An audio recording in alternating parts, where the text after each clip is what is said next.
কালীঘাটের তৃণমূলের তরফ থেকে অভিযোগ করা হচ্ছে যে পুলিশ সেখানে যার কর্মীরা সেখানে যাচ্ছেন তারা জোর করে আপনাদের এখানে পাঠিয়ে দিচ্ছে।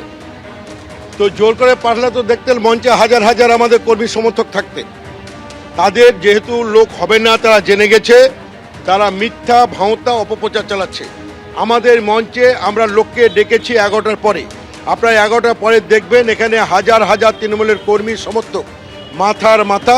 আমাদের কর্মীরাও রাস্তা আক্রান্ত হচ্ছে।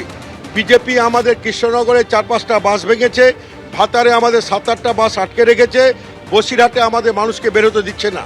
এরকম পরিস্থিতির মাঝেও আপনারা দেখবেন গান্ধী মূর্তির পাদদেশে 11টার পরে হাজার হাজার তৃণমূলের কংগ্রেস কর্মী সমর্থক গান্ধী মূর্তির পাদদেশে শহীদদের এসে তর্পণ করবেন, তাদের শ্রদ্ধাঞ্জলি জানাবেন। আপনাদের শহীদ পরিবারের তরফ থেকে কারা উপস্থিত হবেন, মানে আপনাদের সকল পরিবার? কালকে মুখ্যমন্ত্রী 21শে জুলাইয়ে যে কমিশনের রিপোর্ট প্রকাশ করেছে তাতে শহীদ পরিবারগুলো বলছে কার নেতৃত্বে আমরা সমাবেশ করেছিলাম।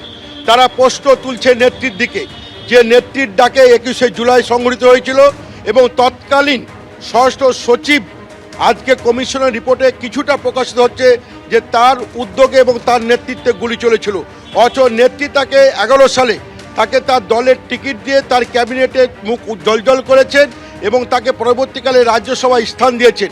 মানুষের প্রশ্ন, শহীদ পরিবারের প্রশ্ন, তাদেরকে নিয়ে কি নেত্রী রাজনীতি করেছেন? তার কারণ যার নেতৃত্বে এই সংগঠিত হয়ে 13 জন তরতাজা যুবক সেদিন রাস্তায় লুটিয়ে পড়েছিল, তাদের বলি বুকের ওপর পা দিয়ে নেত্রী আজকে বাংলায় নেতৃত্ব দিয়েছেন, বাংলার মুখ্যমন্ত্রী হয়েছেন। শহীদ পরিবারগুলো আশা করেছিলেন নেত্রী মুখ্যমন্ত্রী থাকাকালীন সেই খুনিদের সাজা হবে। আমাদের মুখ্যমন্ত্রীর নেতৃত্বে সেই খুনিদের কিন্তু পুরস্কৃত করা হয়েছে। আজকে শহীদ পরিবারগুলো ডুকরে ডুকরে কাঁদছে যে কার নেতৃত্বে আমরা শহীদদের মঞ্চে গেছিলাম। সেই শহীদ পরিবারে দেখবেন আজকে মূল মঞ্চে যাদেরকে আমরা শ্রদ্ধা জ্ঞাপন করব, শ্রদ্ধাঞ্জলি দেব সেই শহীদদের, এই মূল মঞ্চে আপনি শহীদ পরিবারকে সকলকে প্রায় অধিকাংশকে আপনার মূল মঞ্চের ঠিক বাটাই পাবেন। একেবারে তৃণমূল নেতার বক্তব্য আপনারা শুনলেন। তিনি একেবারে এই অভিযোগ উড়িয়ে দিলেন যে কালীঘাট তৃণমূল শিবির থেকে কর্মী সমর্থকদের পুলিশ ঋতব্রত তৃণমূল শিবিরের যে সভামঞ্চ সেখানে পাঠিয়ে দিচ্ছে, এই অভিযোগ উড়িয়ে দিলেন তিনি। এবং যে অভিযোগ উঠছে কালীঘাট তৃণমূল শিবিরের তরফ থেকে যে কর্মীদের 21শে জুলাইয়ে আসতে বাধা দেওয়া হচ্ছে। কুণাল ঘোষ কি অভিযোগ করছেন দেখুন।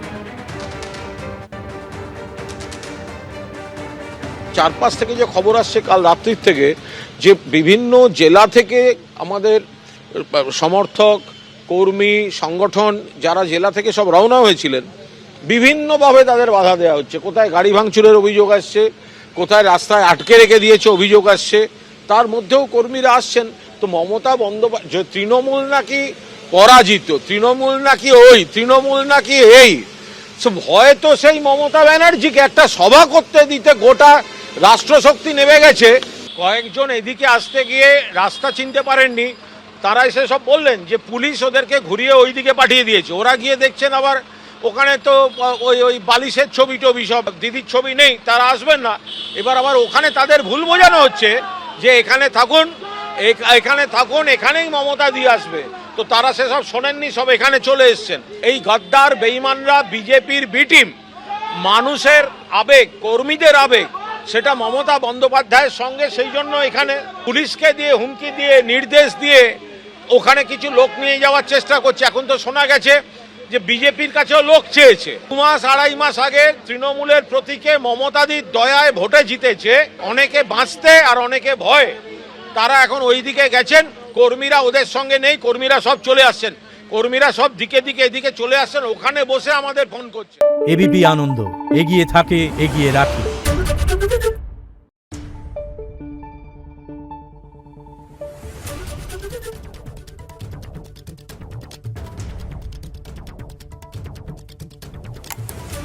Thank you.